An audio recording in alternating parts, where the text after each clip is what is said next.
عزیزان گرامی، آج یہ ماہ محرم الحرام کی 7ویں تاریخ ہے اور ہماری سشرہ مجالس کی 7ویں مجلس ہے۔ اس سے پہلے 6 مجلسوں میں اسی آئے وافی ہدایت کے ذیل میں کہ جس آیت کے اندر خداوند عالم اپنی حکومت، اپنی حاکمیت، اپنی سرپرستی اور اپنے رسول کی حکومت، رسول کی حاکمیت اور اس ذات گرامی کی ولایت کا اعلان کر رہا ہے کہ جو نماز ادا کرتے ہیں اور حالت رکوع میں زکوٰۃ دیتے ہیں۔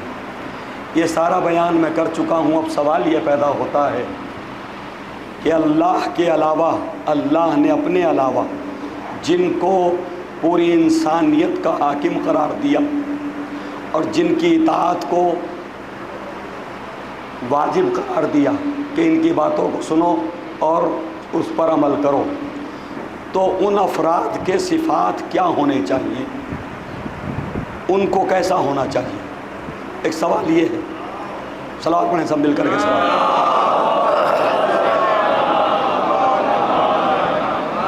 تو خداوند عالم جس کو امت مسلمہ پر یا انسانیت پر حاکم قرار دے گا تو لا محالہ وہ نہیں چاہتا کہ اس کے بندے گناہ کریں، وہ نہیں چاہتا کہ اس کے بندے برائیوں میں مبتلا ہوں، وہ نہیں چاہتا کہ اس کے بندے گمراہی کے راستے کو اختیار کریں، وہ نہیں چاہتا کہ اس کے بندے انسانیت کو چھوڑ کے درندگی کا راستہ اختیار کریں۔ وہ تو یہ چاہتا ہے کہ میں نے انہیں اشرف المخلوق بنا کر کے پیدا کیا ہے، لہٰذا یہ جب کردار پیش کریں تو ساری مخلوق میں ان کا کردار بالکل نمایاں ہونا چاہیے۔ جیسے یہ خود اشرف المخلوق ہیں، ان کا کردار بھی تمام کرداروں میں اشرف ہونا چاہیے۔ صلوات پڑھیں محمد والے محمد۔ تو تمام کرداروں کے اندر مسلمان کا کردار بالخصوص جس نے کہا لا الہ الا اللہ محمد الرسول اللہ، اور میں اس سے بھی ایک درجہ آگے بڑھ جاتا ہوں کیونکہ جو یہ 2 کلمے کہتا ہے وہ مسلمان کہلاتا ہے۔ ان 2 کلموں کا پڑھنے والا مسلمان ہے، وہ مومن نہیں ہے۔ اسلام میں اور ایمان میں فرق ہے، اور یہ میں اپنی طرف سے بیان نہیں کر رہا۔ اسلام اور ایمان کا فرق خود قرآن پاک نے بیان کیا، خداوند عالم نے بیان کیا کہ جب وہ عرب جو صحرا کے رہنے والے بدو عرب، جنہیں بدو کہتے ہیں، بدوی کہتے ہیں جنگلوں میں رہنے والے کو، اسی سے لفظ آیا بدو کا۔ صلوات پڑھیں محمد والے محمد۔ تو وہ صحرائی عرب، وہ جنگلوں میں زندگی گزارنے والے، جب وہ کلمہ پڑھ کر کے دائرہ اسلام میں داخل ہو گئے تو وہ یہ کہتے تھے، قرآن ان کی حکایت کر رہا، ان کے قول کی حکایت کر رہا ہے خداوند عالم۔ وقالت الاعراب آمنا، عرب کیا کہتے ہیں نبی کریم کی خدمت میں آ کر کے؟ ہم ایمان لائے، ہم ایمان لائے۔ قرآن نے کیا کہا؟ میرے حبیب ان سے کہو قولوا اسلمنا، یہ کہو کہ ہم اسلام لائے۔ اور فرمائیے ذرا کیا کہو؟ اسلمنا، کہ ہم اسلام لائے۔ کیوں؟ ابھی تمہارے قلوب میں ایمان داخل نہیں ہوا۔ صلوات پڑھیں محمد والے محمد۔ تو اس کا مطلب یہ ہے کہ لا الہ الا اللہ محمد الرسول اللہ کہنے والے کے دل میں ایمان داخل نہیں ہوا، اس کی زبان پہ ہے، اور جب زبان پہ کلمہ ہو تو اسلام ہے، جب دل میں اتر جائے تو ایمان ہے۔ صلوات پڑھیں محمد والے محمد۔ تو جب دل میں اتر جائے تو ایمان ہے۔ اب جتنے مسلمانوں کی زبان پہ اسلام کا ترانہ ہے اور وہ مسلمان اس ترانے کے مطابق، اس قصیدے کے مطابق جو قصیدہ دوسروں میں بیٹھ کے پڑھ رہا ہے، اگر اس کے مطابق عمل نہیں کرتا تو سمجھ لو مسلمان ہے۔ اور فرما رہے ہیں اگر وہ عمل نہیں کرتا تو مسلمان ہے، اور جس دن وہ میدان عمل میں اتر جاتا ہے اسی دن وہ صاحب ایمان ہے۔ ایک بار سب مل کے صلوات پڑھیں، تھوڑا تھوڑا قریب آ جائیں، پیچھے والے حضرات آ جائیں، آگے آ جائیں۔ مجھے معلوم ہے جیسے جیسے اب ایام گزر رہے ہیں تو کچھ حضرات اپنی بستیوں کا بھی رخ کریں گے، سینا کرنا چاہیے، کیونکہ ہر بستی میں عزاداری امام حسین ہو رہی ہے، اور بہت سے مومنین ہمارے ہی درمیان ایسے ہوتے ہیں جن کے گھروں کی مجلسیں بہت قدیم چلی آ رہی ہیں، عزاداری بہت قدیم چلی آ رہی ہے۔ کسی کے یہاں سے علم برآمد ہوگا، کسی کے یہاں سے جلوس نکلے گا، کوئی جو ہے وہ مجلس جو ہے 8 تاریخ کو حاضری کی کراتا ہے، تو لہٰذا یہ مجمع تو کم ہونا ہی ہے۔ شہروں کے مجمع 5-6 تاریخ کے بعد کم ہونے لگتے ہیں، اور بستیوں کے مجمع، دیہاتوں کے مجمع 5-6 تاریخ کے بعد بڑھنے لگتے ہیں۔ صلوات پڑھیں محمد والے محمد۔ تو عزیزان گرامی، اب 2 کلمے جو اس زبان پہ جاری کرتا ہے وہ مسلمان ہے، اسی لیے ایک درجہ اوپر بڑھ کر کے جو کہے اشہد ان امیر المؤمنین علی حجت اللہ، صحیح نا؟ اس کا مطلب اب یہاں سے ایمان کی منزل شروع ہوتی ہے۔ ایمان کہاں سے شروع ہوتا؟ جب انسان ولایت حضرت علی علیہ السلام کو تسلیم کرتا۔ لیکن پھر میں کہوں گا کہ یہ مومن تو ہو گیا، لیکن ابھی بھی حقیقی مومن نہیں ہوا۔ جیسے وہ 2 کلمے پڑھنے والا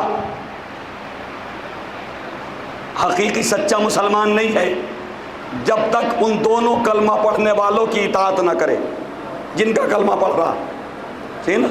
جب تک اللہ کی اطاعت نہ کرے، جب تک نبی کی اطاعت نہ کرے، وہ مسلمان نہیں ہے۔ اور جب تک میں اور آپ اللہ کی اور رسول کی، اور رسول کے ساتھ ساتھ حضرت علی اور ائمہ علیہم السلام کی اطاعت نہ کریں، اس وقت تک ہم بھی حقیقی مومن نہیں ہو سکتے۔ صلوات پڑھیں محمد والے محمد۔ تو عزیزان گرامی،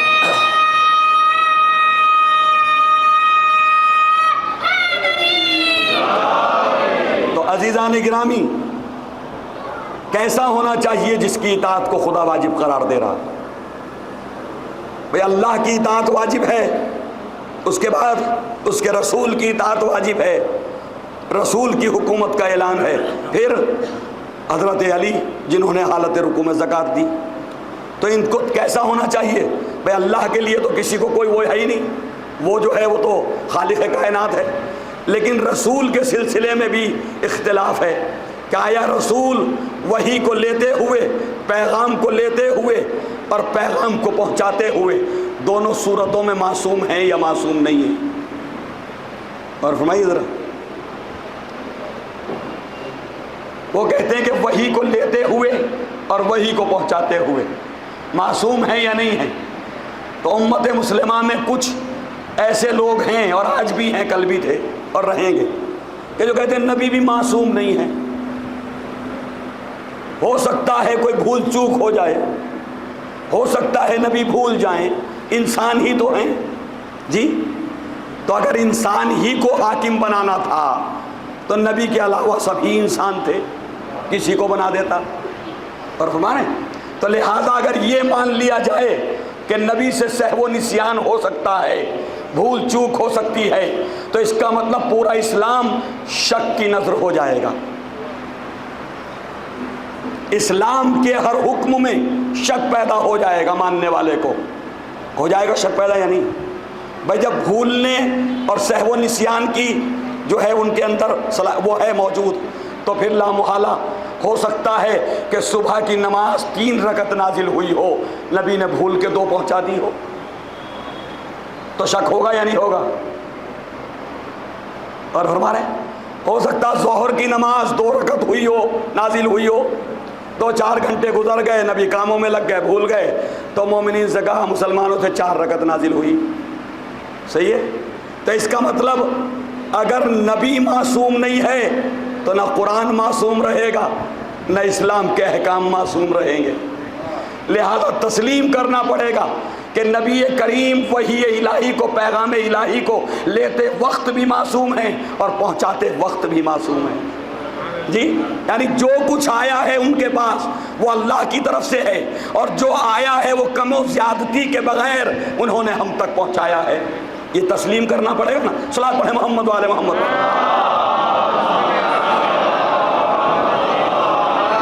تو عزیزان گرامی، نبی کی عصمت کو ماننا ضروری ہے، ورنہ قرآن معصوم نہیں رہے گا، اسلام معصوم نہیں رہے گا۔ جب نبی کی عصمت کو ہم نے سب نے تسلیم کر لیا، چلیے ہمارے اہل سنت بھائیوں نے بھی ہماری دلیلیں سن کے تسلیم کر لیا، کوئی بات نہیں، ہو گئی یہاں تک تو بات ہو گئی نا۔ اب نبی نے جو اسلام پہنچایا ہے، یا تو نبی قیامت تک مسلمانوں کے ساتھ ظاہری حالت میں رہیں، جسم و جسمانیت کے ساتھ نبی قیامت تک رہیں اب ہمارے ساتھ،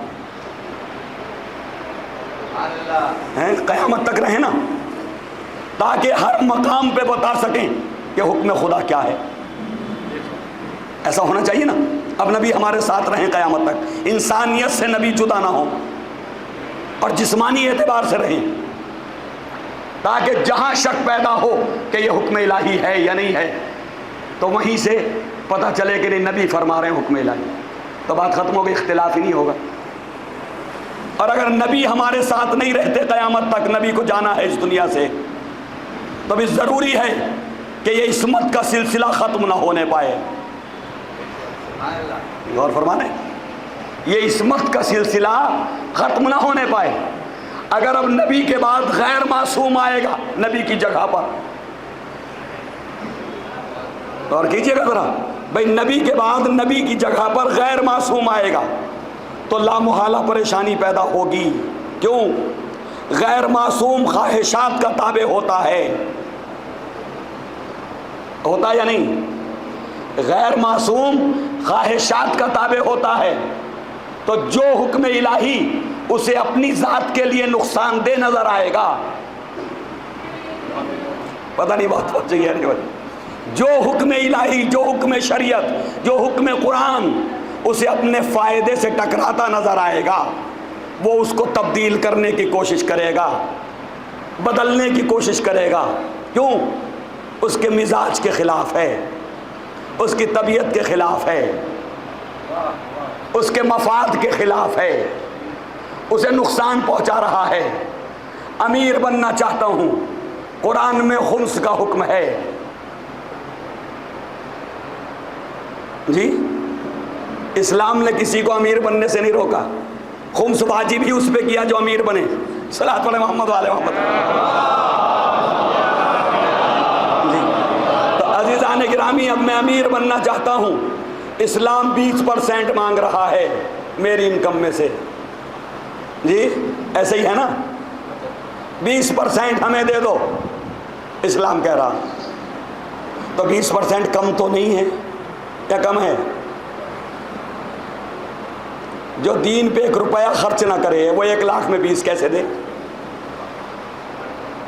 جی تو سخت ہے نا۔ اب اگر حاکم معصوم نہ ہو تو کہے گا میرے بھی تو 20 جا رہے ہیں، لہذا اس حکم کو بدل دو کہ یہ نبی کے زمانے کے لیے تھا، بعد میں کسی پہ خمس واجب، بات ختم ہو گئی، خمس ختم ہو گیا، صحیح نا؟ تو حکم الہی ختم ہو گیا یا نہیں ہو گیا؟ کیوں؟ کہ کرسی پہ غیر معصوم بیٹھا تھا۔ اور فرمائیے نا ذرا، صلاۃ علی محمد والے محمد پر۔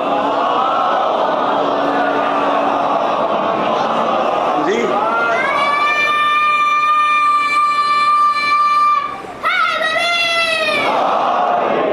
تو کرسی پہ غیر معصوم بیٹھا ہے تو جو خواہشات ہیں ان کو پیش کرتا چلا جائے گا۔ اسی لیے جب تک غیر معصوم اس منصب خلافت پہ رہے، اتنے وقت کے اندر کم سے کم 63 یا 65 بدعتیں احکام اسلامی میں جاری ہو گئیں، 65 احکام بدل دیے گئے شریعت کے۔ کسی کو اگر اس کی تفصیل چاہیے تو میں دے سکتا ہوں، اور یہ ساری تفصیلات علماء اہل سنت کی کتابوں سے دوں گا، اپنی نہیں، ورنہ یہ ہوگا یہ تو ان کا تو کہتے رہتے ہیں۔ علماء اہل سنت کی کتابوں سے کم 63 یا 65 بدعتیں ہیں، 1-2 میں اختلاف ہے، اس لیے میں نے اس کو صحیح نا۔ تو یہ اتنی بدعتیں ہو گئی، کیوں ہوئی بھائی؟ حلال محمدی حلال الی یوم القیامہ، نبی نے فرمایا نہیں فرمایا؟ فرمایا نا کہ حلال و محمدین حلال الی یوم القیامہ، جو محمد نے میں نے حلال کر دیا وہ قیامت تک حلال رہے گا۔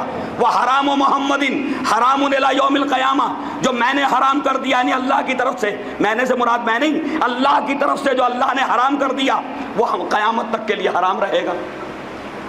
تو جب نبی کہہ گئے کہ حلال محمد قیامت تک حلال، حرام محمد قیامت تک حرام، تو پھر غیر معصوم ہی جرت کر سکتا ہے کہ متع حج کو حرام کر دے۔ جی مجھے معلوم ہے علی گڑھ کا مجمع تو ایسی سننا ان کو، اور میں ایسی سناتا ہوں، صلوات پڑھیں محمد والے محمد، بس صلوات پڑھتے رہیں۔ تو عزیزان گرامی، اب کسی کو حق کیا ہے؟ جب نبی متعۃ الحج فرماتے تھے، حج تمتع کرتے تھے، اور شریعت میں اور قرآن میں اس کا حکم ہے، تو کسی کو کیا حق پہنچتا نبی کے بعد کہ نبی کی مسند پہ بیٹھ کے نبی کے حلال کو حرام کرے، قرآن کے حلال کو حرام کرے؟ ہے کسی کو حق؟ حتیٰ یہ حق نبی کو بھی نہیں ہے، نبی کریم کو بھی یہ حق نہیں۔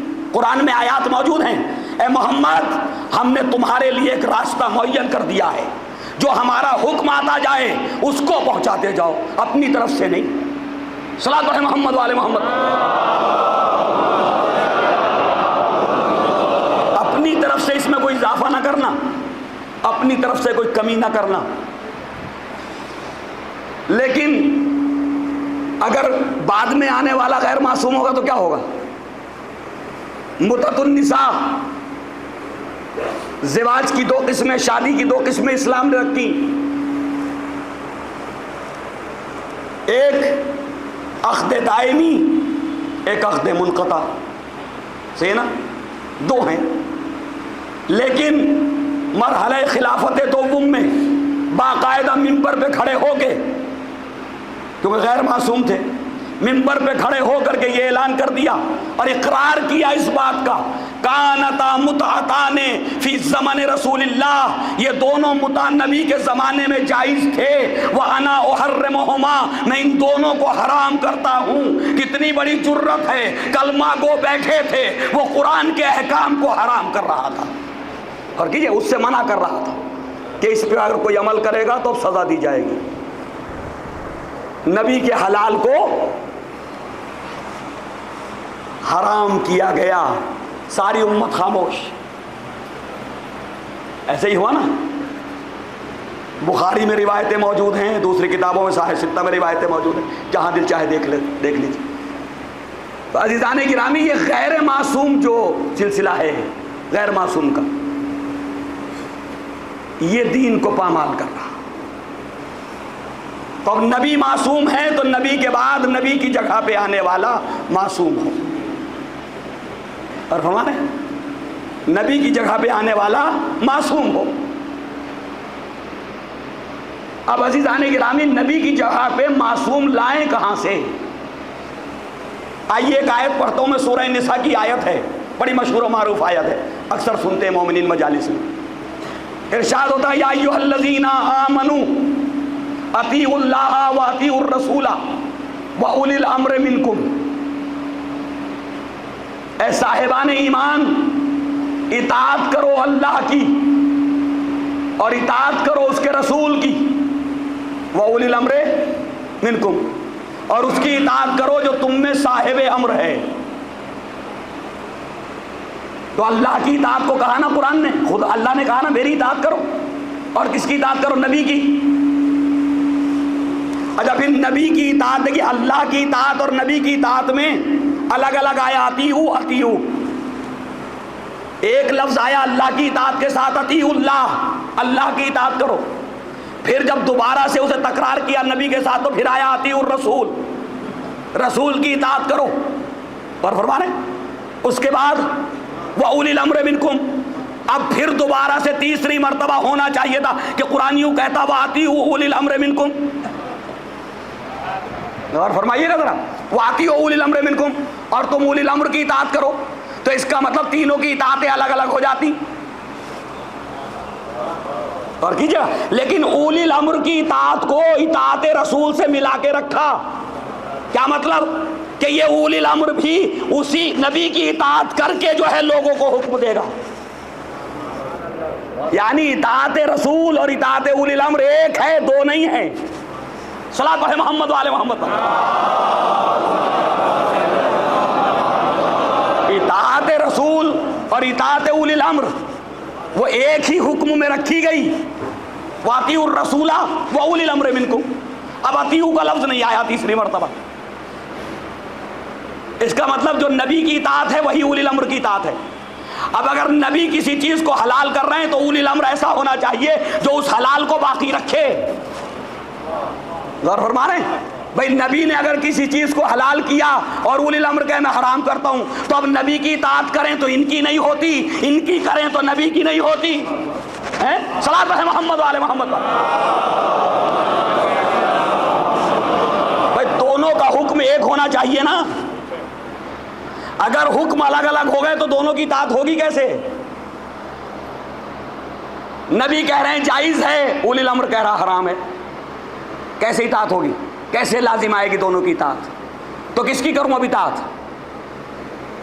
جی تو یہ جب ہی ہوگا کہ جب اولی الامر غیر معصوم ہوگا، اور اگر معصوم ہوگا تو وہی کہے گا جو نبی نے کہا، وہی حکم دے گا جو نبی نے حکم دیا، نبی کے حکم کو بدلے گا نہیں. اور ساری تاریخ میں جھگڑا ہی یہی ہے بس کہ آل رسول ہمیشہ اسی کے لیے لڑتے رہے کہ بھئی جو شریعت اللہ کی طرف سے آئی ہے اس کو بدلنے کا حق کسی کو نہیں ہے. یہی جھگڑا، اور جھگڑا کچھ بھی نہیں ہے اسلام کے اندر. وہ کہتے ہیں ہمیں اختیار ہے بدلنے کا. اللہ کی طرف سے جو منتخب وہ کہتا کسی کو اختیار نہیں احکام اسلامی کو بدلنے کا، انہیں چینج کرنے کا. جیسے جو حکم ہے جو نبی نے دیا ہے ویسے ہی وہ حکم باقی رہے گا. صلاۃ پڑھیں محمد والے محمد.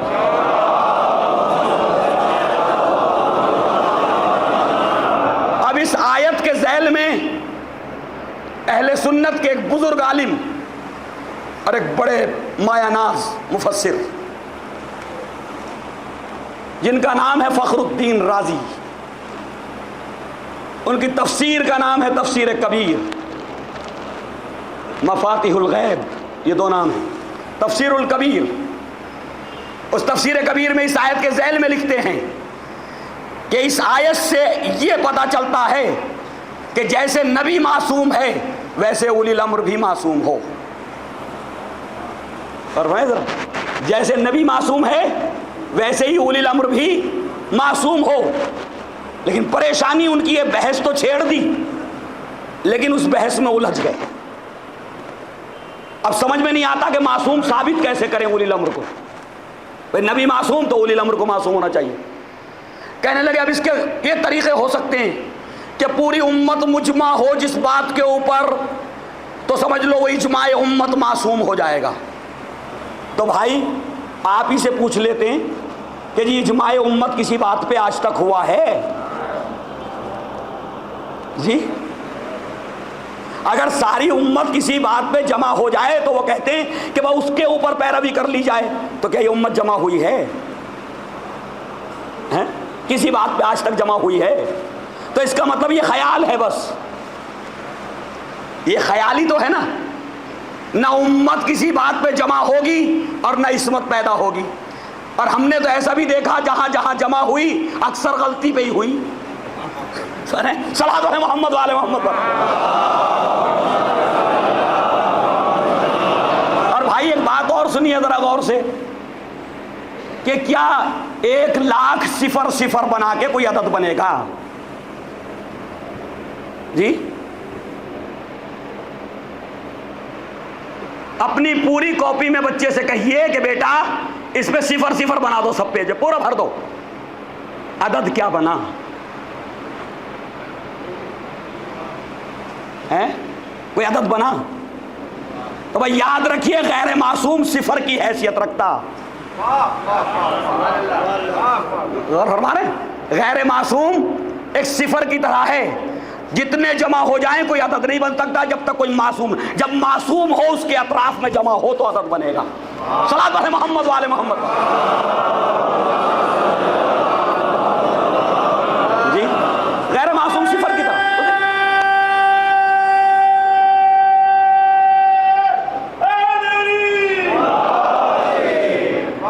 مولانا صاحب کہہ رہے ہیں کہ تھوڑا سا صلوات پڑھ کر کے آگے آ جائے، تھوڑا سا قریب.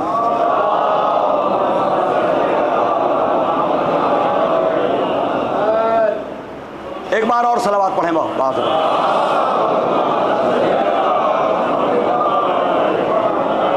اب ذرا غور سے سنیے گا یہاں سے کہ جی اب غیر معصوم سے کوئی عدد نہیں بنتا. ساری کائنات جمع ہو جائے تو کوئی نتیجہ نہیں جب تک معصوم نہ ہو. ایک بار اور صلوات پڑھیں وہاں.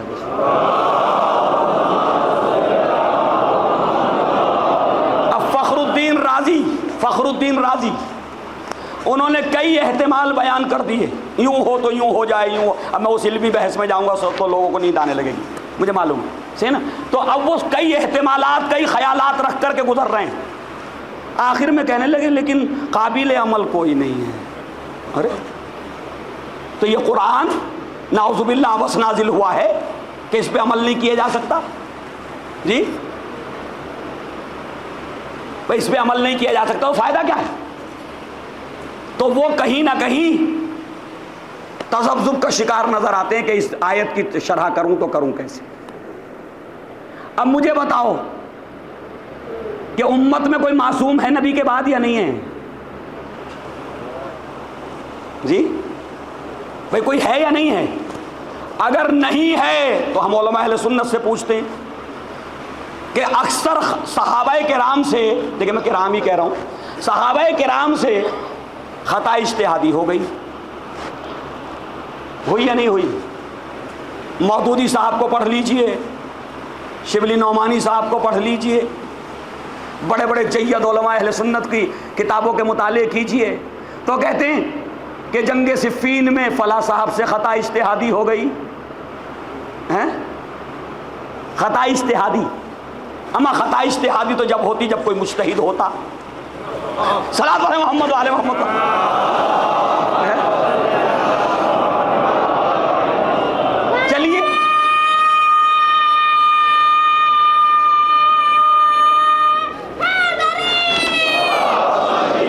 چلیے تسلیم کر لیتے ہیں خطا اجتہادی ہو گئی، آپ کی نظر میں مجتہد تھے، وہ ہے یا نہیں؟ اجتہاد کبھی نص کے مقابلے میں نہیں ہوتا. غور فرمائیے گا، جہاں آیت کلام پاک موجود ہو صراحتاً کسی حکم کے لیے، وہاں اجتہاد نہیں ہوتا، اس کے مقابل میں اجتہاد نہیں کر سکتے آپ. نبی کریم کا کوئی قول موجود ہو زنا حرام ہے، آپ کو اس پہ اجتہاد کرنے بیٹھ جائے، نہیں ایک شکل جائز ہے یہ والی، تو اس پہ جو ہے اجتہاد نہیں ہوتا. نص کے مقابلے میں اجتہاد، جہاں نص نہ ملتی ہو حکم اسلام پہ، وہاں مجھے مجتہد کی ذمہ داری ہے کہ وہ مختلف روایات کو ملا کر کے ایک اندازہ کرے کہ بھئی یہ صحیح ہوگا. جہاں نص نہ ملے وہاں اجتہاد ہے، نص کے مقابلے میں اجتہاد. آیت قرآنی موجود ہے، اجتہاد نہیں ہو سکتا. نبی کا قول موجود ہے، اجتہاد نہیں ہو سکتا. اور کیجیے گا ذرا، تو اب کسی مجتہد کو یہ حق نہیں کہ وہ قرآن کی آیت کے ہوتے ہوئے اجتہاد کرنے بیٹھ جائے. وہی حکم دے گا مجتہد جو قرآن نے دیا، اجتہاد نہیں کرے گا. صلاۃ علی محمد وعلی محمد پر رپلائی صحیح ہے نا؟ تو عزیزان گرامی، کیا قرآن میں کوئی آیت موجود ہے یا نہیں ہے؟ ہے نا. انما یرید اللہ لیذھب عنکم الرجس اہل البیت ویطہرکم تطہیرا. جی بھائی آل محمد کی عصمت پہ یہ نص موجود ہے یا نہیں ہے؟ ہے نا نص موجود؟ قرآن کی آیت موجود ہے یا نہیں ہے؟ تو جب قرآن کی آیت موجود ہے کہ امت میں معصوم ہے نبی کے بعد، تو پھر امت اجماع کی طرف کیوں چلی جا رہی؟ پھر امت دوسرے خیالات کو کیوں لے کر کے آ رہی؟ ارے بھائی جو نبی نے فرمایا ہے کہ میرے بعد یہ میرے آل معصوم ہے، اچھا نبی نے کیا فرمایا؟ نور انا و علی من نور واحد، میں اور علی ایک ہی نور کے دو ٹکڑے ہیں. یہی کہا ہے نہیں کہا؟ حسین منی وانا من الحسین، ان الحسن والحسین سیدہ شباب اہل الجنہ، علی منی وانا منہ، میں علی سے ہوں علی مجھ سے ہے. تو جب خود نبوت و رسالت اپنے نور کے اجزاء کو بتا رہی ہے، میرے نور کے اجزاء ہیں، تو بھائی کل کے جتنے بھی جز ہوں گے، غور کیجئے گا ذرا. اب آپ کو ایک مثال کے ذریعے بتاؤں، ایک سیب کو کاٹ کے 4 حصے کر لیجئے تو سیب وہ کل تھا، یہ 4 اس کے جز ہیں، تو جو 3 حصے ہیں وہ 3 بھی سیب ہی کہلائیں گے۔ بھائی جو کل کا نام تھا سیب، تو جو 3 یا 4 حصے ہو گئے الگ الگ، تو ابھی بھی سیب ہی کہلائے گا یا کچھ اور ہوگا؟ تو یہ ہر جز سیب ہی ہوگا نا۔ تو جب نبی کریم نے اپنے اجزاء بیان کر دیے اور نبی ہے معصوم، تو جب کل معصوم ہے تو کل کا ہر جز معصوم ہوگا۔ صلوات پڑھیں محمد وآل محمد۔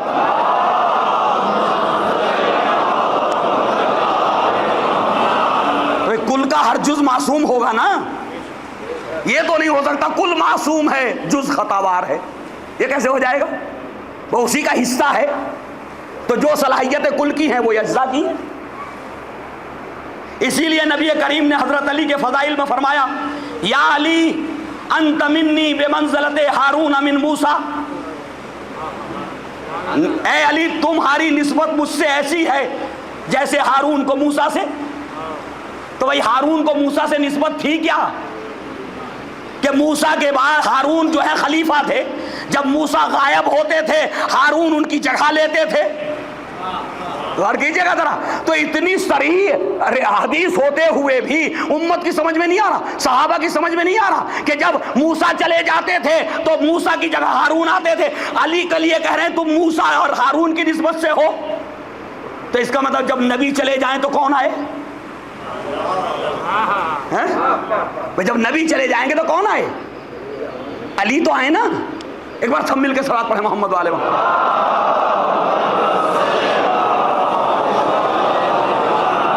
تو عزیزان گرامی، اب سب سے خطا اجتہادی ہوئی جمل میں، مومنین کی ماں سے خطا اجتہادی ہو گئی۔ اما جب مومنین ہی جو ہیں وہ معصوم نہیں ہے تو ماں کہاں سے معصوم ہو؟ ام المومنین سے خطا اجتہادی ہوئی نہیں ہوئی؟ سب نے لکھا خطا اجتہادی، اتنا روتی تھی۔ ابو العلا مودودی لکھتے ہیں جنگ جمل کے بعد ام المومنین اتنا گریا کرتی کہ ان کا دوپٹہ جو ہے ان کے آنسوؤں سے تر ہو جاتا تھا۔ تو روتی کیوں تھی؟ اگر اپنے اقدام میں علی کے خلاف جانے میں صحیح تھی تو رونے کی ضرورت کیا تھی؟ غور کیجئے گا ذرا، تو رو کس بات پہ رہی کہ مجھ سے غلطی ہوئی؟ اب کیا پتہ نہیں روتی تھی نہیں روتی تھی، یا علماء نے بنا دی روایات تاکہ یہ ہو جائے کہ وہ توبہ مانگ رہی تھی، توبہ کر رہی تھی، معافی مانگ رہی تھی، یہ بھی تو ہو سکے۔ روتی تھی نہیں روتی تھی وہ تو خدا بہتر جانے، روتی تھی نہیں۔ صلوات پڑھیں محمد والے محمد، روایتیں ہیں روتی تھی۔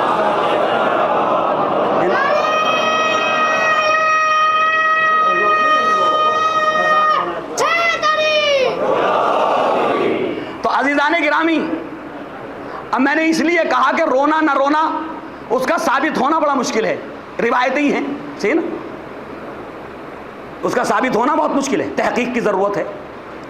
لیکن علماء اہل سنت کہیں نہ کہیں بچانا چاہتے ہیں کہ وہ جنگ جمل کے بعد پشیمان تھی۔ چلیے میں کہتا ہوں روتی تھی، پشیمانی تھی، تو پشیمانی اچھائی پہ ہوتی ہے غلطی پہ؟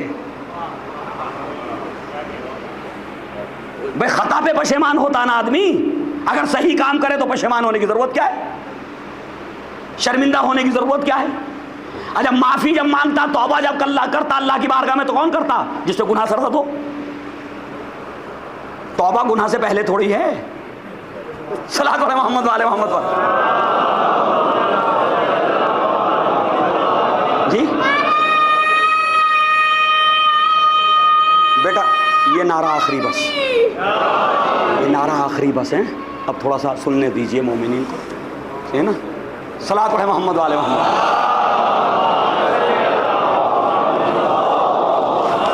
ماشاءاللہ بہت اچھے نعرے لگا رہے ہیں آپ، مولا آپ کو سلامت رکھیں، طول عمر عطا کریں، لیکن یہ کہ تھوڑا کم ہے، وقت کم ہے بیٹا۔ تو عزیزان گرامی ذرا غور کیجئے کہ سب سے خطا اجتہادی ایک لسٹ ہے پوری، فلاں سے یہ خطا ہوئی، فلاں سے یہ خطا ہوئی، نہروان میں خوارج سے خطا اجتہادی ہو گئی، فلاں سے خطا اجتہادی ہو گئی جی، لیکن کسی نے بھی آج تک یہ نہیں لکھا علی سے یہ خطا اجتہادی ہو گئی ہے۔ بھائی جب کوئی جنگ ہوتی تو مقابل میں 2 ہوتے، ایک تو ہوتا نہیں۔ جنگ جب بھی ہوگی تو مقابل 2 ہوں گے نا، تبھی تو جنگ کہلائے گی۔ تو تو ہمیشہ علی کے مقابل میں آنے والوں سے غلطی کیوں ہوئی؟ پتہ نہیں وہاں تک پیغام آواز پہنچ رہی ہے نہیں؟ بھائی ہمیشہ حضرت علی کے مقابل میں آنے والے ہی سے کیوں خطا ہوئی؟ میں کہہ رہا ہوں اجتہادی ہی صحیح، غلطی تو غلطی ہے چاہے مجتہد کرے۔ صلاۃ ہے محمد والے محمد، غلطی تو غلطی ہے۔ تو بھئی ان سے غلطیاں کیوں ہوئیں، ان سے خطائیں کیوں ہوئیں؟ اسی جنگ میں علی بھی تو تلوار چلا رہے تھے، یا علی کسی خیمے میں بیٹھے ہوئے تھے؟ سب سے زیادہ قتل اگر لوگ ہوئے تو حضرت علی کے ہاتھ سے ہوئے، تو جس نے سب سے زیادہ قتل کیے اس سے کوئی غلطی نہیں۔ جو خیموں میں بیٹھے تھے قیادت کر رہے تھے ان سے غلطیاں ہو رہی۔ اور کیجئے گا ذرا، امیر شام خیمے میں بیٹھ کے قیادت کر رہا، جنگ نہیں کرتا۔ ام المومنین خیمے میں بیٹھ کے قیادت کر رہی، تو اگر میدان جنگ میں آئی ہوتی تو کتنی غلطیاں ہوتی۔ جب قیادت میں اتنی غلطی ہے تو اگر سامنے آتی تو کتنی اور غلطیاں ہوتی۔ اور کہاں ہمت تھی کسی میں علی کے مقابل میں آنے کی؟ کہاں حوصلہ تھا کسی کو علی کے مقابل میں آنے کا؟ جس وقت صفین کے اندر میرے مولا نے کہا اے امیر شام، یہ اس جنگ میں بہت مسلمان قتل ہو رہے ہیں، مسلمانوں کا خون بہ رہا ہے، کتنا اچھا ہو کہ تم میرے مقابلے میں آ جاؤ۔ یہ مسلمان کیوں مارے جا رہے ہیں؟ ان کا قتل کیوں ہو رہا ہے؟ ان کا خون کیوں بہ رہا؟ تم میرے مقابلے میں آ جاؤ، میں تمہارے مقابلے میں آ جاتا ہوں، جو رہے گا وہ خلیفہ ہو جائے گا۔ صلاۃ ہے محمد والے محمد پر، جو بچے گا وہ خلیفہ ہو جائے گا، جو رہے گا زندہ وہ خلیفہ ہو جائے گا۔ عمرو بن عاص بڑا مکار، صحیح نا، موقع غنیمت تھا۔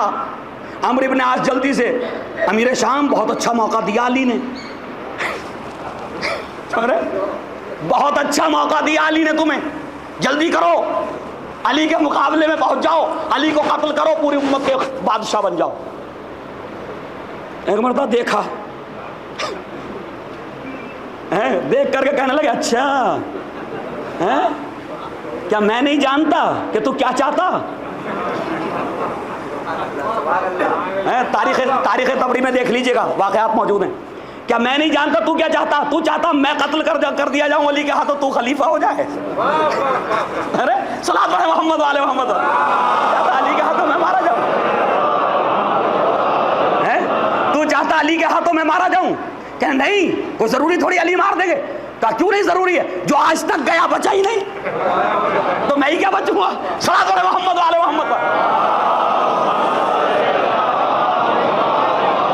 جو علی کے مقابلے میں گیا وہ بچا ہی نہیں، تو میں ہی کیا بچوں گا؟ تو اب اس نے کہا اچھا ایک کام کر، تو چلا جا۔ عمرو بن عاص مجبور ہو گیا، کیا کرے، وزیر ہے، بادشاہ ہوتا تو کوئی بھی مکاری کر لے، پھنس گیا، آ گیا حضرت علی کے مقابل میں۔ میرے مولا جو گھوڑے کا ایک ایڑ لگا کر کے اس کی طرف دوڑے نا، تو اسے جنگ بدر و احد یاد آ گئی کہ یہ تو علی کی وہ ذوالفقار ہے جس سے بڑے بڑے سورما قتل ہوئے۔ وہ اسے کوئی اب کچھ سمجھ میں نہیں آتا، جان بچائے تو بچائے کیسے۔ اسے ایک واقعہ یاد تھا جنگ بدر کا، واقعہ یاد تھا اسے جنگ بدر کا، کہ اگر علی سے بچنا تو بس ایک ہی راستہ، کوئی راستہ ہے نہیں اب، سمجھ رہے ہیں؟ علی سے بچنے کا ایک ہی راستہ۔ جنگ بدر میں ایک واقعہ ہوا تھا، ایک طلحہ نام کا شخص تھا کافروں میں، بہت بہادر تھا، بہت بڑا شمشیر زن۔ جب مولا کائنات کے مقابلے میں آیا اور مولا نے اس پہ حملہ کیا تو وہ گھوڑے سے گرا۔ جب گھوڑے سے گرا تو اس نے جان بوجھ کے نہیں کیا، صحیح نا، جب گرا تو ایسے انداز میں گرا کہ اس کے جو ہے وہ شرمگاہ عیاں ہو گئی، صحیح نا۔ مولا کہاں غیرت مند انسان ہیں، آپ نظریں بچا کر کے اس کی طرف سے گھوڑا گھما کر کے واپس چلے گئے۔ تو اسے یاد تھا وہ واقعہ کہ ایک کافر بچا ہے علی کے ہاتھ سے تو وہ ایسے بچا، غور کیجئے گا ذرا، ایک کافر بچا علی کے ہاتھ سے جنگوں میں تو وہ ایسے بچا، صرف یہی ہے طریقہ۔ تو جلدی سے دیکھا مولا کو بھاگتے دوڑتے ہوئے اپنی طرف کہ تلوار لے کر کے دوڑے میری طرف، تو ایک مرتبہ خود کو نہ برہنہ کر لیا، مولا اس سے بچ کر کے نظریں جھکا کر کے نکل گئے. تو امیر شام کہا کرتا تھا اما شکر ادا کرو کہ تمہاری شرمگاہ نے تمہیں علی کی تلوار سے بچا لیا. صلاۃ علی محمد وعلی محمد. تو عزیزان گرامی سب سے خطا اجتہادی ہو گئی. جو بات ہے وہ یہ کہ سب سے خطا اجتہادی ہو گئی تو علی سے کیوں نہیں ہوئی؟ علی سے بھی تو کوئی خطا اجتہادی ہوتی. اس کا مطلب یہ کہ اہل سنت کے عقیدے میں حضرت علی علیہ الصلوۃ والسلام 1,24,000 صحابہ کے درمیان معصوم عن الخطا ہیں. اور فرمائیے ذرا، اہل سنت کے عقیدے میں حضرت علی علیہ الصلوۃ والسلام کیا ہیں؟ معصوم عن الخطا. اور اہل تشیع کے عقیدے میں حضرت علی کیا ہیں؟ معصوم من اللہ. یعنی تمام امت کا عقیدہ ہے کہ علی معصوم ہیں، یا تو خطاؤں سے معصوم ہے یا اللہ کے انتخاب سے معصوم ہے. صلاۃ علی محمد وعلی محمد. جی، یا تو خطا نہیں کی اس لیے معصوم ہیں، یا اللہ نے انہیں منتخب کیا اس لیے معصوم ہے نا. تو دونوں کے نظریے میں حضرت علی معصوم ہیں. اور ہمارے تب ایسی ذات گرامی کہاں ہے بھائی جسے دشمن بھی معصوم کی سند دے؟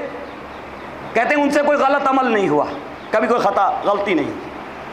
تو یہ ہے سلسلہ عصمت. اب اسی سلسلے کے لیے حضور پاک حضرت محمد مصطفیٰ صلی اللہ علیہ وسلم، اور یہ روایات صحاح ستہ میں موجود ہیں، بالکل صحیحین میں موجود ہیں، اور باقی تمام علماء اہل سنت نے لکھی.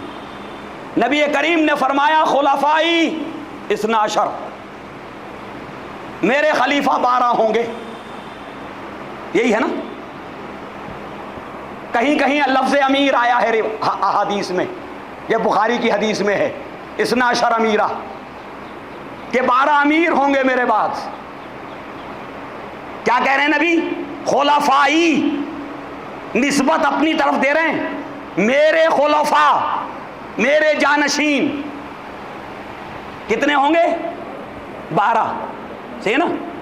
تو جب نبی نے کہا میرے جانشین، تو ہم پوچھنا چاہتے ہیں یا رسول اللہ ان 12 میں شرابی ہوں گے، کبابی ہوں گے، جواری ہوں گے، زانی ہوں گے، ظلم کرنے والے ہوں گے، قتل و غارت گری کرنے والے ہوں گے، دین کا مذاق اڑانے والے ہوں گے، یہ 12 بھئی کون ہوں گے یہ 12؟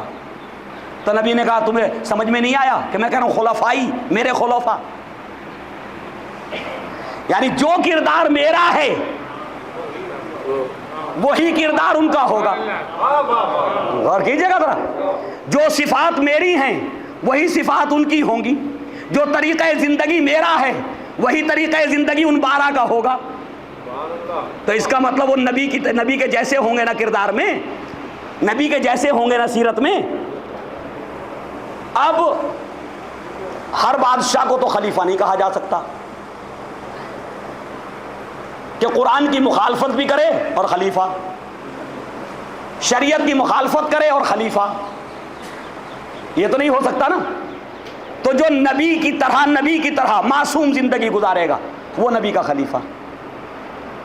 اچھا، یہ 12 کی حدیث ایسا جو ہے وہ علماء کا جنجال بن گئی، یا وہ جال بن گئی ہے کہ جال سے نکلتے سمجھ میں نہیں آتا. سینکڑوں علماء کو پڑھ لیا میں نے، مطالعہ کر لیا، کوئی بھی اس حدیث کی تطبیق نہیں کر سکا کہ کون لوگ ہیں جن کے لیے نبی نے فرمایا 12 ہوں گے میرے جانشین. جی نہیں کر سکا تطبیق. ہر آدمی پریشان، ہر عالم پریشان ہے. اور ایک دو بھائی میرے یہاں اہل سنت سے موجود ہیں، میں ان سے بھی کہوں گا اگر کسی نے حل کیا ہو اس مسئلے کو تو، کیونکہ مجھ سے ملتے رہتے ہیں یہاں پر مجلس کے بعد، تو بھائی مجھے بھی ذرا میرے علم میں اضافہ کیجئے کہ فلاں صاحب نے اس مسئلے کو حل کر دیا. 1400 سال میں امت مسلمہ سے ابھی ایک حدیث حل نہ ہوئی نبی کی. خلفائی 12 میرے 12 خلیفہ ہوں گے. اب یہ 12 کون ہیں جی؟ بتاؤ کون ہیں؟ بنو امیہ کے خلافت سلسلہ خلافت میں 14 ہو گئے. دیکھ لیجئے جا کے تاریخ میں، جہاں سے اموی خلافت کا سلسلہ شروع ہوتا ہے وہاں سے 14، بنو امیہ کے 14. اس کے بعد بنو عباس کی خلافت کا سلسلہ شروع ہوا، ان کے 37 کتنے 37، تو نہ بنو عباس والے ثابت کر سکتے کہ 12 ہیں، اور نہ بنو امیہ والے ثابت کر سکتے کہ 12 ہیں، تو یہ کون ہیں 12؟ کوئی سلسلہ خلافت ہے جو 12 پہ ختم ہوتا ہو؟ جی ترکوں کا، عثمانیوں کا اور مغلوں کا وہ بادشاہت خلافت تو نہیں ہے، ترکیہ تو خلافت کہی گئی ہے نا، اس میں بھی بڑی لمبی تعداد ہے، وہ بھی آپ دیکھ سکتے ہیں جا کر کے، صحیح ہے؟ تو یہ 12 کون ہیں کہ جسے نبی کہہ رہے تھے 12 ہوں گے؟ تو بھائی وحید الدین خان جو حیدرآباد سے تعلق رکھتے تھے، انہوں نے صحائح ستہ میں 6 صحیح کتابوں میں 5 کتابوں کی شرح لکھی، بخاری، مسلم، سنن ابن ماجہ، سنن نسائی، 5 کی شرح لکھی، اور ان 5 میں جب یہ حدیث آئی ہے تو ہمیشہ پریشان نظر آئے، اس حدیث کی تطبیق نہیں کر سکے، الگ سے ایک کتاب لکھی انہوں نے، پھر اس کتاب کا نام ہے المہدی فی الحدیث۔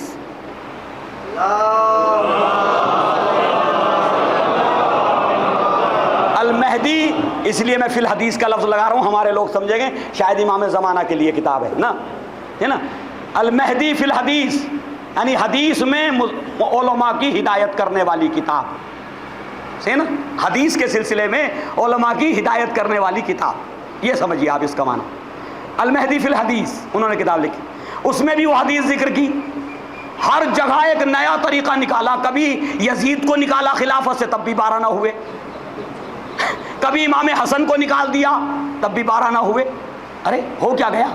آخر میں کہنے لگے اس کتاب میں آ کر کے، اس کتاب میں آ کر کے کہنے لگے بھائی یہ سلسلہ کہیں بھی صحیح ثابت ہوتا نہیں، جو ہو چکے اس کے حساب سے اب یہ صحیح ثابت نہیں ہوتا، بھائی یہ تو ایک ہی سلسلہ ہے جو صحیح ثابت ہوتا خلافت کا، وہ کیا ہے کہ جو خلافت علی سے چلی حسن تک آئی، حسن کے بعد حسین تک آئی، حسین کے بعد سید سجاد تک آئی، اور پھر سید سجاد سے امام باقر، امام صادق سے ہوتی ہوئی امام مہدی عجل اللہ تعالی فرجہ الشریف،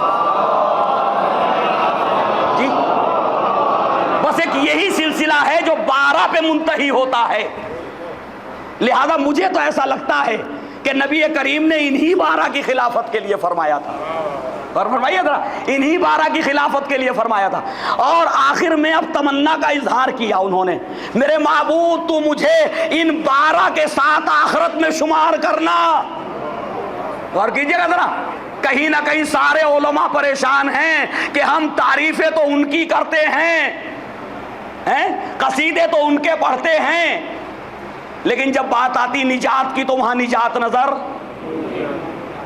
پھر دعا کرنے لگتے ان کے ساتھ اٹھانا ہے، تو آپ وہاں رہ کے ان کے ساتھ اٹھنے کی تمنا کریں تو کوئی پریشانی نہیں، اور ان کے ماننے والے ان کو امام مان کے جنت کی تمنا کریں تو سب کو پریشانی، صلاۃ پڑھے محمد والے محمد۔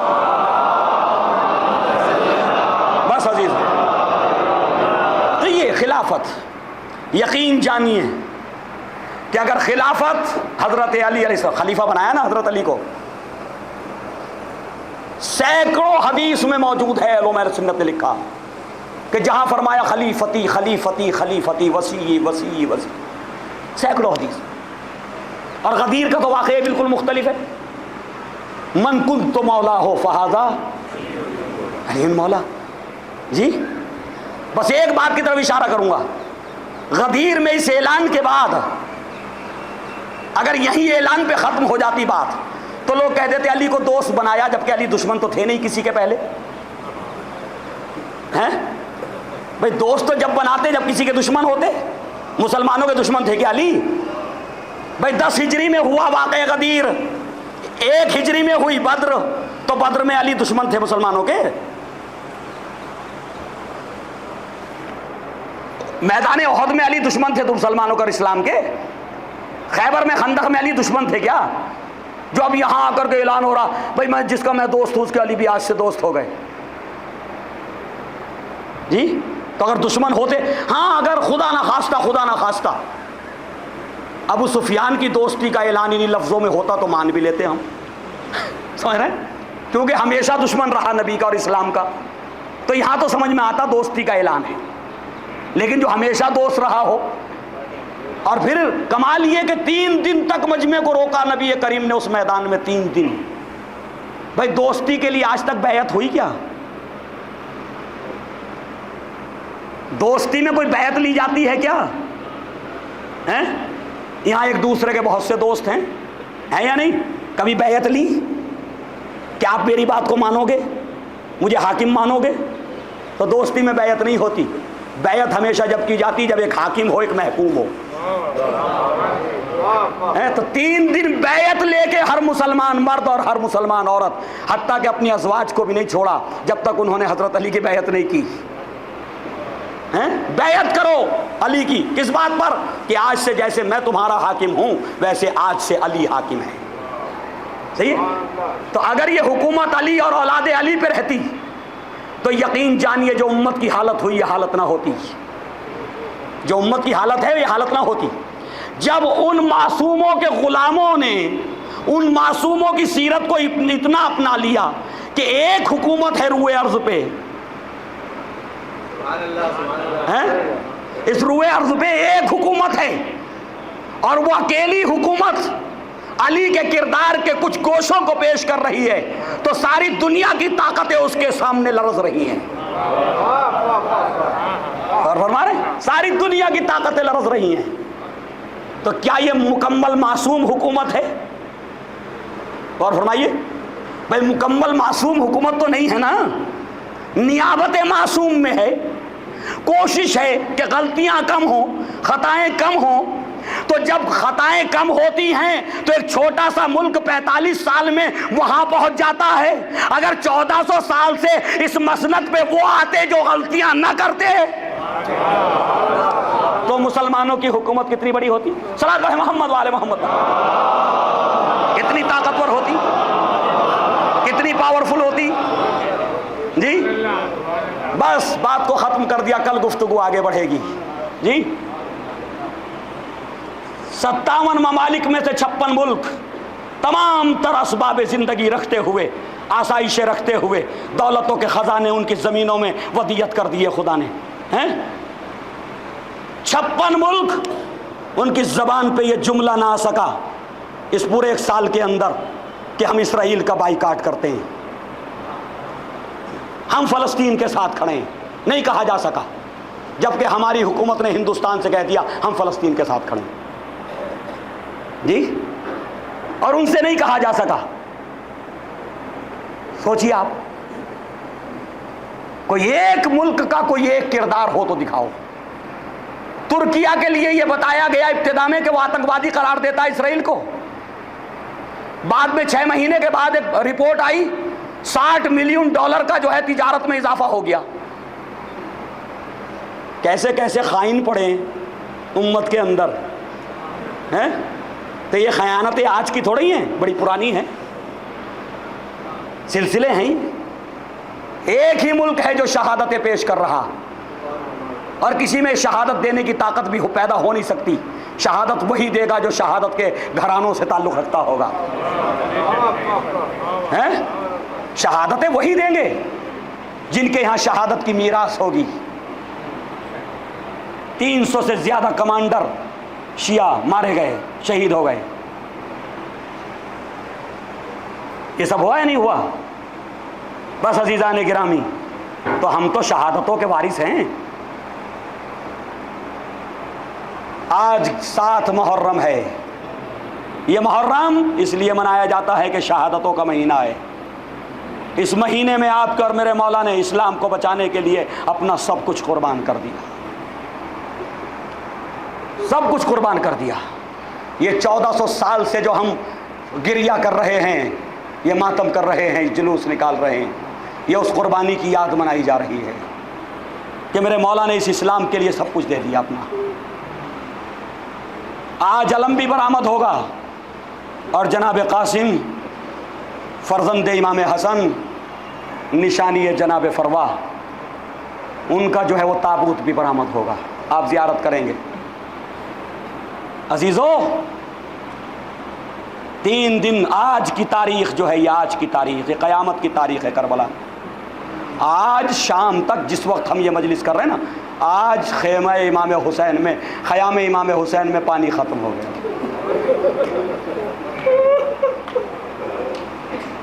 7 تاریخ سے 4 تاریخ سے پانی بند ہوا تھا، 7 تاریخ تک آتے آتے خیموں میں پانی ختم ہو گیا۔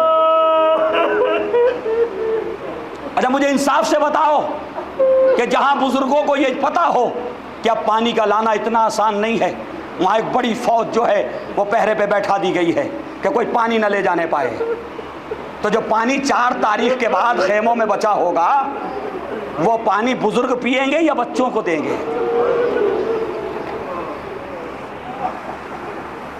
یقیناً بزرگوں نے پانی پینا چھوڑ دیا ہوگا تاکہ ان بچوں کے لیے پانی ذخیرہ رہے، لیکن آج 7 تاریخ پہنچتے پہنچتے امام حسین کے خیموں سے بچوں کی الاتش الاتش کی آوازیں بلند ہونے لگی۔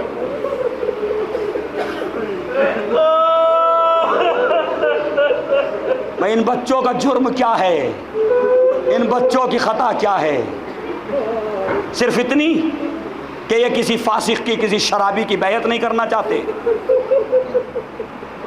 یہی ہے نا؟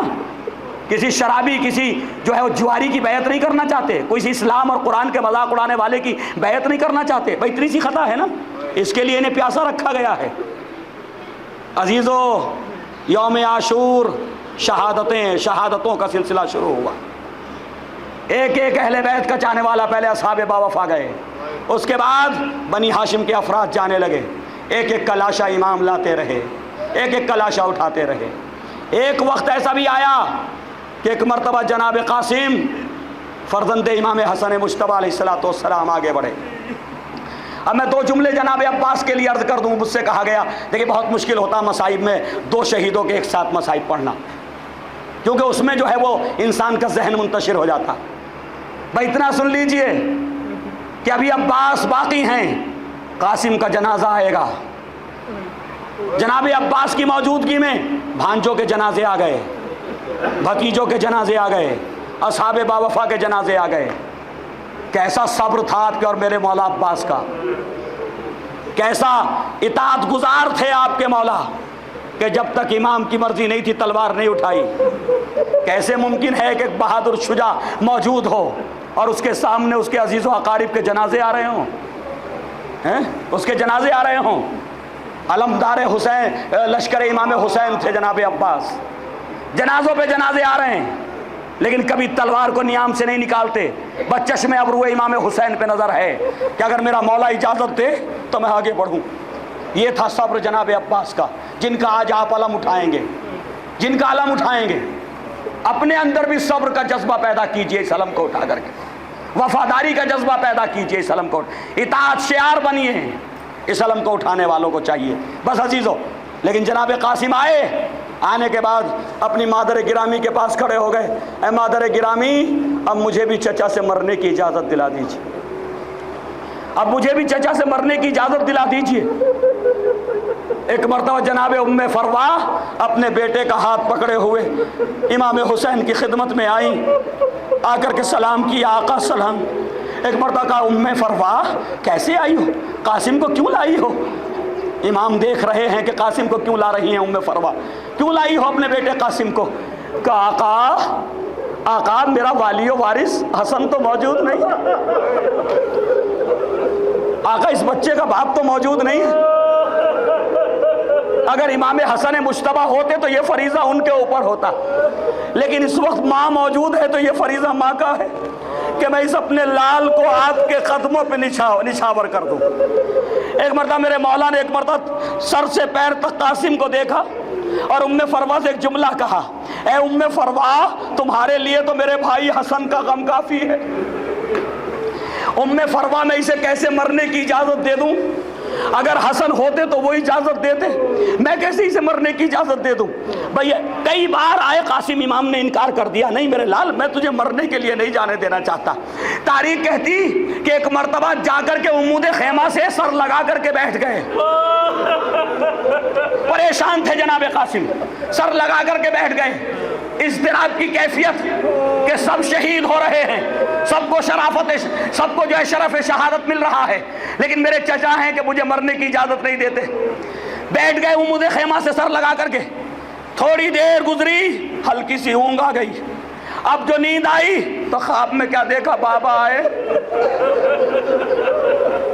اچھا مجھے بتاؤ کہ جب بنی ہاشم کے لاشیں آ رہے ہوں گے تو کیا حسن مجتبیٰ کی روح کربلا میں نہ ہوگی؟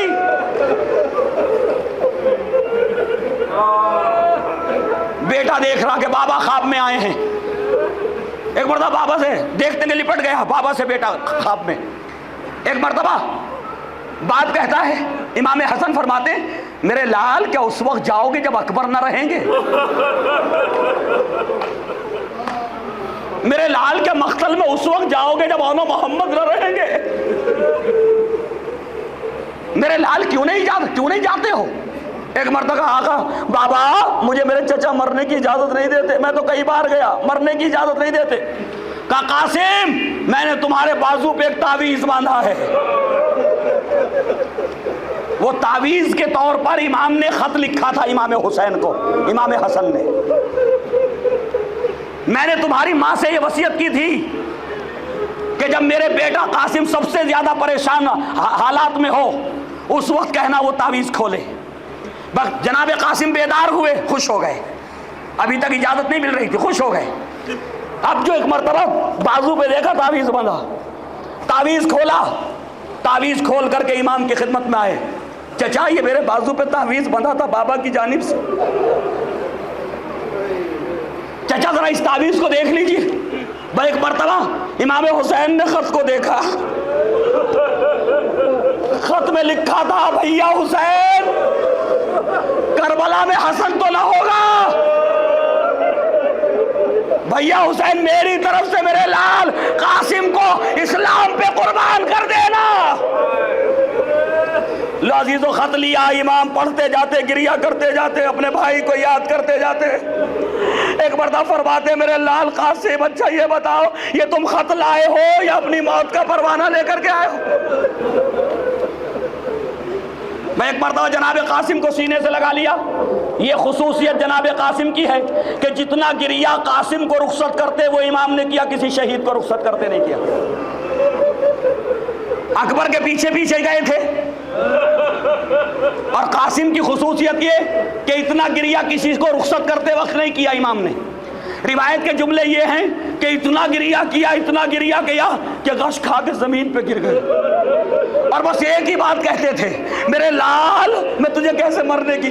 مجھے تو ایسا لگتا ہے کہ جیسے قاسم کے مستقبل میں کئی حسن کا ماضی نظر آ رہا تھا. ہائے کل بھائی کے جگر کے ٹکڑے, کل بھائی کے جگر کے ٹکڑے تشت میں تھے اور میری آنکھیں دیکھ رہی گئے ابھی قاسم کے جسم کے ٹکڑے ہوں گے. لو عزیزو جناب قاسم کو اجازت ملی, قاسم مقتل میں آئے, جنگ کرنا شروع کی. ایک مرتبہ جب للکارا فوج یزیدی کو تو وہاں ایک بہت مشہور پہلوان جو شام کا رہنے والا تھا ارزق شامی, پسر سعد نے کہا ارزق جاؤ جا کر کے اس بچے کا کام تمام کرو. ارزق کہنے لگا میرے جیسا بہادر, میرے جیسا پہلوان, میرے جیسا شمشیر زن میں اس بچے کے مقابلے میں جاؤں؟ میرے بیٹوں میں سے کسی کو بھیج دے. 4 بیٹے تھے ارزق کے, ان میں سے کسی کو بھیج دے, اس بچے کو قتل کر دے گا. ایک آیا جناب قاسم نے قتل کر دیا, دوسرا آیا جناب قاسم نے قتل کر دیا, تیسرا آیا جناب قاسم نے فنار کر دیا, چاروں کو مار دیا. اب جوش میں آ کے ارزق کود آیا, جوش میں آ کے ارزق کودا. اب یہاں ایک دعا ملتی ہے امام حسین علیہ السلام کی. ام فروا خیمے کے پردے کے پیچھے امام کے چہرے پہ نظر رکھے ہوئے ہیں. اسی اسنا میں امام نے دیکھا کہ ام فروا خیمے کے پردے کے پیچھے. کہا ام فروا تمہارے بچے کے مقابلے میں ایک بہت بڑا پہلوان آیا. ام فروا تمہارا لال 3 دن کا بھوکا پیاسا ہے. ام فروا دعا کرو, میں نے اپنے نانا سے سنا کہ ماں کی دعا اولاد کی حق میں جلد قبول ہوتی ہے. ام لیلہ دعا کرو کہ تمہارا لال اس کے مقابلے میں فتح یاب ہو جائے۔ میں ایک مرتبہ ام فروا مصلی پہ آئی، دعا کی، ارے چند منٹ گزرے، قاسم نے ارزق کو فنار کر دیا، لیکن اب کیا تھا؟ پسر سعد نے کہا یہ عباس کا بھتیجا ہے، یہ حسن کا لال ہے، یہ حسین کا بھتیجا، ایک ایک کی جنگ میں نہیں سے تم مغلوب کر سکتے، سب مل کے حملہ کرو۔ اب کیا تھا؟ چاروں طرف سے حملہ ہونے لگا، کر تلواریں چلنے لگی، نیرے برسنے لگے، تیروں کی بارش ہونے لگی۔ ایک وقت وہ بھی آیا کہ قاسم زخموں سے چور ہو گئے، گھوڑے پہ سنبھل نہ سکے، گھوڑے سے زمین پہ گرے، آواز دی یا اماں ادرکنی، چچا قاسم کی مدد کے لیے آئیے۔ ادھر حسین دوڑے، قاسم کی طرف بڑھے۔ ایک ظالم چاہتا تھا کہ جناب قاسم کا سر و تن میں جدائی کرے، امام کو دیکھا، چاروں طرف سے فوج یزیدی دوڑنے لگی، ارے قاسم کا جسم گھوڑوں کے بیچ میں آ گیا، ادھر کے گھوڑے ادھر، ادھر کے گھوڑے ادھر، ارے قاسم کے جب بھی کوئی گھوڑے کی ٹاپ پڑتی آواز دیتے یا اماں ادرکنی، چچا مدد کیجئے۔ ارے میرا مولا اس وقت پہنچے جب قاسم نہ رہے، ٹکڑوں میں تقسیم ہو گئے۔ ارے میرے مولا نے سر و سینہ پیٹ لیا، واہ قاسمہ واہ مصیبتہ۔